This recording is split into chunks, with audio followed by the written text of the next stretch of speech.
नमस्कार, माझं नाव पल्लवी. माझ्या चॅनलमध्ये तुम्हा सर्वांचे मनापासून स्वागत आहे.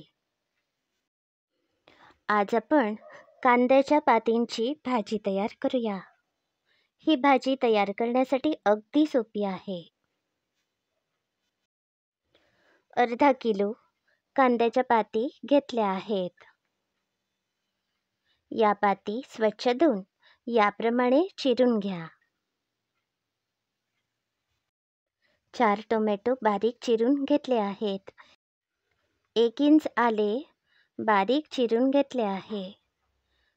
7 ते 8 लसणीच्या पाकळ्या आणि 4 मोठे चमचे हरभरा डाळ घेतली आहे. गॅसवर जाडबुडाची कढई ठेवली आहे. कढई आता चांगली गरम झाली आहे. यामध्ये थोडेसे तेल घातले आहे. तेल आता चांगले तापले आहे. यामध्ये 2 चमचे मोहरी घातली आहे.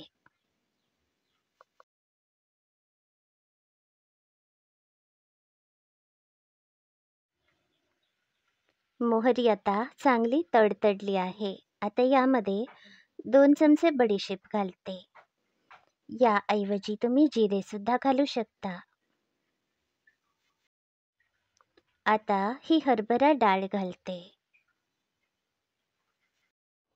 आता यामध्ये लसणीच्या पाकळ्या आणि चिरलेले आले घातले आहे. ही डाळ फोडणीमध्ये व्यवस्थित भाजूया. थोडीशी कडीलिंबाची पाने घालते. 1 लहान चमचा हिंग पावडर घालते. आता हरभरा डाळ चांगली भाजून घेतली आहे. आता ही फोडणी तयार आहे. यामध्ये चिरलेले टोमॅटो घालूया.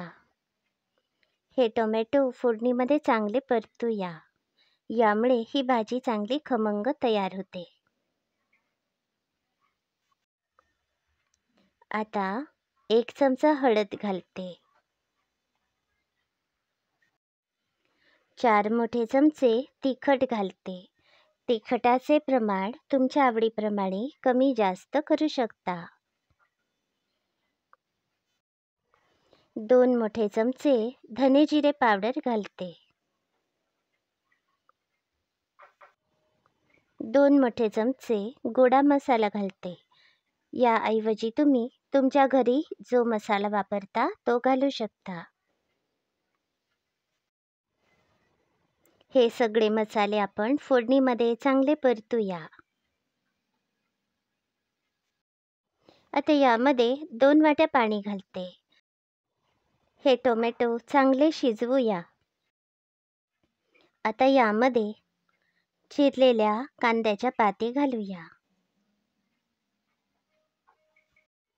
मी यामध्ये आणखी 1 वाटी पाणी घालते. आवश्यकतेप्रमाणे पाणी घालायचे आहे. चवीप्रमाणे थोडेसे मीठ घालूया. मिठाचे प्रमाण तुमच्या आवडीप्रमाणे कमी जास्त करा. या कढईवर झाकण ठेवते. आता काही वेळ झाला आहे. मी झाकण उघडते. आज मी सकाळच्या नाश्त्यासाठी ही कांद्याच्या पातींची भाजी आणि चपाती तयार करत आहे. चवीप्रमाणे थोडासा गूळ घालते. तुम्हाला भाजीत गूळ आवडत नसेल तर घातला नाही तरी चालेल. 4 मोठे चमचे बेसन घातले आहे. बेसनऐवजी अर्धी वाटी दाण्याचा कूट किंवा ओले खोबरे घालू शकता. 2 वाट्या पाणी घातले आहे. ही भाजी 5 मिनिटे शिजवूया.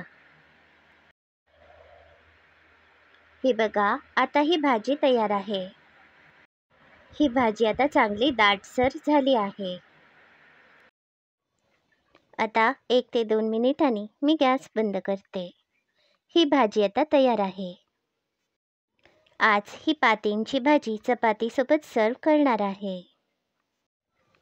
तुम्हाला आजची रेसिपी कशी वाटली याचा अभिप्राय नक्की कळवा. हा व्हिडिओ पूर्ण बघितल्याबद्दल धन्यवाद.